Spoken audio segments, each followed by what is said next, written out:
according to a report by Hive and Elevate, companies received an estimate of $170 million worth of in-game exposure or sponsorship activation embedded in the actual game production content. The 2021 Super Bowl, also known as Super Bowl 56, generated $169 million in-game brand exposure, while in 2020 the Super Bowl generated $143 million. Nike clocked 46 minutes of screen time, while Pepsi's companies, Coca-Cola brands rather, which include Gatorade, saw 9 minutes, but the brands were named 11 times more than any other company, and Bose, a major NFL sponsor, saw 8 minutes of screen time. The valuations were based on the length of time a brand was featured, as well as the quality and size of its logo during exposure. Now, still talking sports business, the total amount of bets placed in Nevada sports books on this year's Super Bowl between the Los Angeles Rams and the Cincinnati Bengals set a record that's confirmed by the Nevada Gaming Control Board on Monday. A total of $179.8 million was wagered across Nevada's 179 sports books, up 32% from the $136.1 million wagered on last year's Super Bowl, and it's 13% above the previous record of $158.6 million set in 2018. Nevada sports books kept a combined $15.4 million bowl from Super Bowl bets, holding a percentage of 8.6% compared with last year when they kept $12.5 million or 9.2% of the bets. The win total is the third highest on record since the Nevada Game Control Board started tracking such wagers in 1990, and it shows only the $19.7 million total set in 2014 and $18.8 million set 2 years ago. And finally, when it comes to sports business news at this time, Triple Dot Studios announced it has raised $116 million at a reported $1.4 billion valuation. The Series B funding round, was led by 20 VC and included Access Industries, Lightspeed Venture Partners, and Eldridge. The capital adds to the $78 million Series A round the mobile game developer raised 10 months ago and will be used for growing Triple Dot's gaming portfolio and investments in mergers and acquisitions. The company has raised a total of $202 million to date, while revenues have reportedly tripled in the last year alone, as the developer says it reaches 25 million players on a monthly basis, targeting players over the age of 30. The company has also launched 10 titles, 4 of which it is scaling, and it has reportedly been profitable since its 2017 launch. The global mobile gaming market is estimated to reach $153.5 billion by 2027.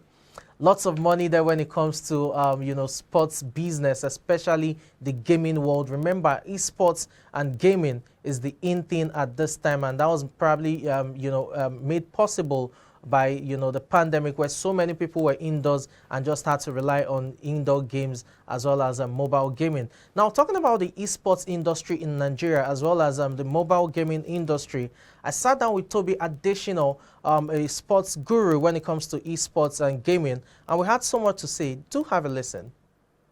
Some things are obtainable in the Western world, and then there are some things that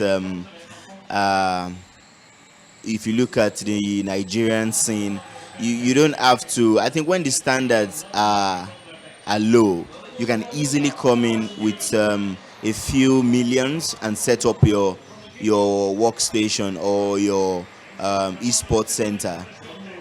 But when the standards are high, like let's say you want to set up your esports organization in a Western country where the market is already booming or saturated, if you want to call it that, I think it will cost more to set up a esports company in United States, for instance, or in Singapore, for instance, or in Eastern Asia. But here in Nigeria, I think it's a market that is yet untapped. So I think when you want to start esports company here in Nigeria, with a few millions, let's say 2 million, 3 million, you can easily set up a one-way esports org where you can only have one screen. Yeah, it's a market that I can say is yet untapped. So it's easy for you to come in with few figures and then make more money along the way, because there's so much money in esports here in Nigeria. Well, for PS, there are different consoles. I think, yeah, the common ones. Even what's the name now? Google Stadia just released theirs some years back. A good console as well. So I think I'll just talk basically on Xbox, PlayStation, and then Google Stadia. I think those are the top popular consoles for now. If you want to use an Xbox to set up your esports company, it will cost you some figures, yeah, because let's say one console, for instance, you can get the latest Xbox console for around 500.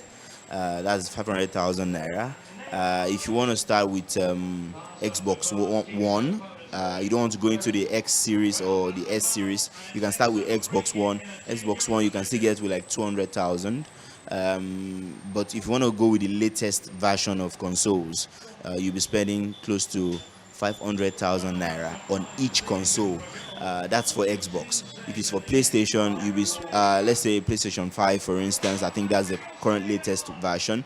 You'll be spending close to roughly 500,000 as well, with all the accessories that comes with it, because you can't just buy only the console.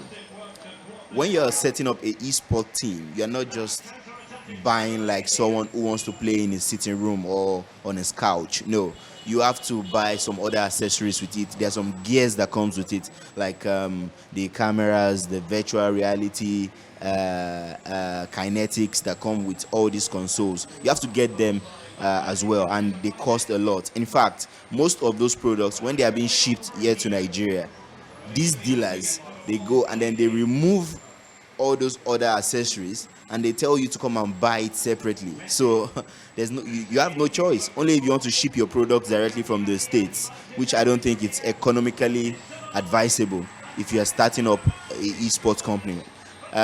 So I think with all those accessories, you will need close to, like I said, 2 million, 3 million to start up your esports company.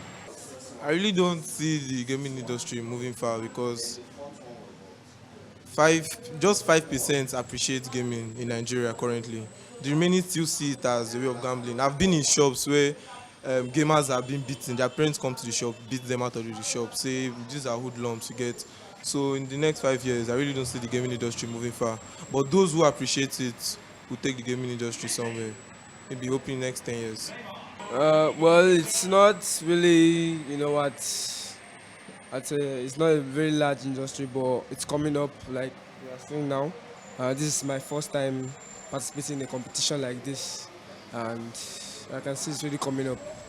There you have Toby Adeshino talking about the gaming industry in Nigeria, especially when it comes to esports, and also dispelling the stereotypical notion that gamers are gamblers, as it were. Remember, during childhood, it was, thought about as encouraging truancy, as several students or pupils will avoid school while going to the game house to play games all day. But that has changed over time, as now folks understand it's more of recreational activities, and more importantly, it is revenue generating. Remember, I said that by 2027, financial analysts have estimated that the gaming and esports industry will be worth a whopping $153 billion by 2027, which is just 5 years from now. So it shows you the potentials that needs to be tapped when it comes to the esports and gaming industry, especially here at home, talking about Nigeria. The Winter Olympics has been shrouded in the controversy of Kamila Valieva, the 15-year-old Russian who is a figure skater and participating at this year's Olympics, Winter Olympics. She tested positive for a drug that was banned, and while she was provisionally suspended, she had the decision rescinded the following day by the Russian anti-doping agency. And you had WADA wading into the cause. That's the World Anti-Doping Agency. And CAS ruled yesterday in favor of the 15-year-old, granting her permission to continue competing.